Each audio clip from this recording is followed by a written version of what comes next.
Thank you for tuning in. We've been following events in Pennsylvania since the first signs of problems. What was very interesting was how this started out as a search for 10 suspects involved in an attack on a Pittsburgh police officer, and now it's escalated into something completely different. First, we thought this was a localized event, but as similar attacks were seen in Atlanta, Georgia, and Philadelphia, it was believed that these events were somehow connected. There are also unconfirmed reports of attacks in Tennessee and Illinois, and we're attempting to follow up with those. What we are thankful for right now is that these attacks still seem minimal and localized. Police and first responders haven't had any trouble keeping up with the situation.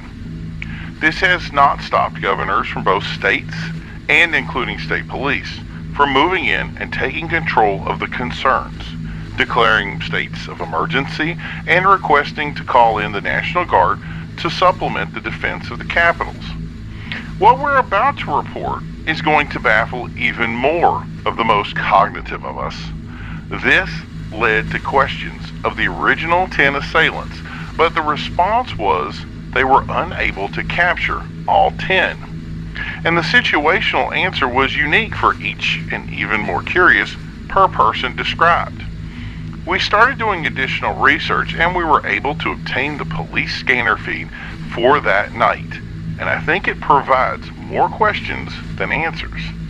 We've edited this content for time, but this happened over multiple hours and was edited for content. Any car, please respond to multiple alarms at the morgue storage building. Car 3323, you can put me on that call. I'm nearby. Car 3323, I'm at the building. There doesn't appear to be any signs of forced entry, but I am hearing movement inside pretty clearly.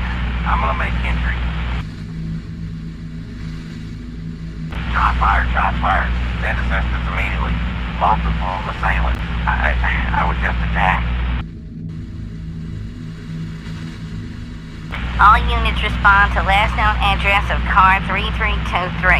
Shots fired with multiple attackers. Caution, EMS en route. Shooting them didn't work. Thank you. Coming. Help me, please. I'm hurt bad. They're eating me. Sorry for that disturbing piece of audio, but it's becoming more and more apparent that we share this information with you. This, in and of itself, would be quite a concerning event, but as this event has continued to teach us, it's obviously much worse than we know. Police are now reporting the body of the original officer is missing. Yes, you heard that correctly. In a gruesome twist, the body of the original officer is now missing. In the entire history of my broadcasting career, I have never heard of anything so surreal as I have in the last few hours. And it begs the question with the situation. This message is from Civil Defense. Your area remains under high alert. It's important to stay in your home at this time. Avoid contact with anyone you believe may be sick or ill. Avoid anyone that is unresponsive. If you encounter an individual you believe to be sick, contact Civil Defense. Do not contact emergency services as these lines need to remain open at all times. If you are sick, it's important that you submit yourself to a local shelter for processing and treatment. This has been a message from Civil Defense. And that is why we are seeing the hospitals closed in the areas as things escalate. So it makes perfect sense at this time as to why a shelter system was set up. Still, people are not adhering to stay-at-home orders as concerns about food and water as well as general sanitation have become a concern. This problem will be exacerbated as some utility staff are declaring that they will not be responding to work tomorrow unless police details are made available And simply put, they aren't going to be.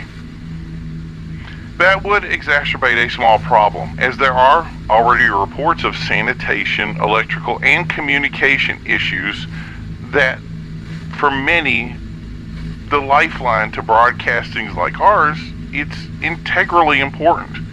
To get information out on what to do next requires some sort of electrical signal, some connection to media. From our research, it's become very clear that most are not aware or even capable of how to successfully navigate a dire situation or even an emergency response.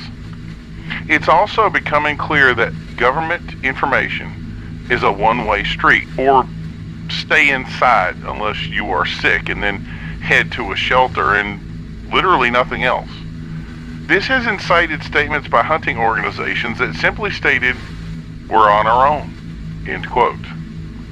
So what does all this mean? The primary problem is the volume of white noise that's headed into the information circle, and, well, too fast is the information flooding.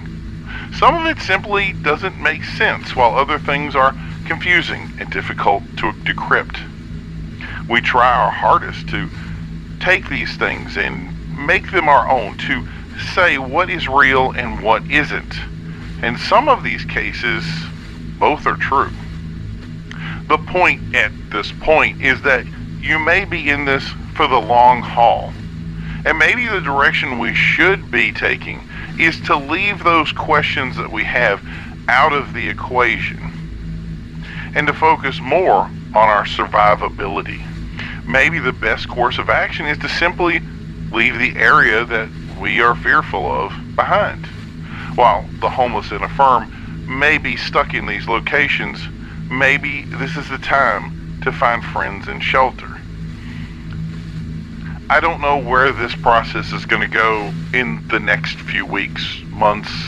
Maybe this will be over in a day, 2, 3 at most. What we're being told by one organization seems prolific, while another seems convoluted and hard to understand.